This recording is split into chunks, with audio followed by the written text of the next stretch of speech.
Hello, I'm Nancy Stowe, the food editor for the Milwaukee Journal-Sentinel. We are at Milwaukee Area Technical College with chef instructor John Reiss in the Culinary Arts program. And today's topic is butter, in particular clarifying butter, which is a classic technique that has many applications in the world of cooking. So, chef, tell us how to clarify butter and how we can use clarified butter. All right, butter, first of all, is made up of butter fat and also what are called milk solids, which actually is the whey of, it's W-H-E-Y. What you want to do with the butter is melt it and remove those milk solids that are in the butter. The advantage of clarifying butter is that it has a higher smoke point, and therefore you can cook with it at a little bit higher level than you can if you still have those milk solids in it.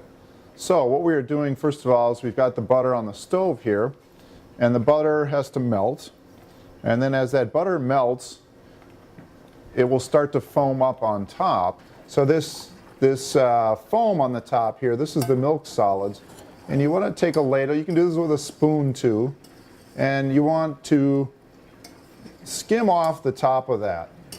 Those are the impurities you want to remove from the butter so that you can get to the clarified, the actual butter fat that's in the butter. You can see probably if you look at that a little bit closer, as I'm skimming that, you can see the butter starting to clear up underneath that foam. And it gets a little tricky. You want to make sure that you're not browning those milk solids. That's why you want to keep the temperature at a moderate heat, and you can't really walk away from this because it will go from clarified butter to brown butter in a very short period of time. But we're going to let that simmer just a little bit more there. When you take off all the milk solids, how much clarified butter is left? I mean, what percentage of the total amount of butter is gone?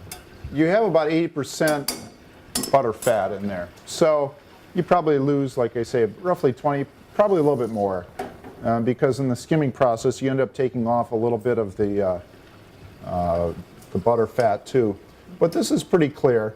What we're going to do now is we're going to let this settle a little bit, and you can see to the bottom of the pot, so that's a good sign.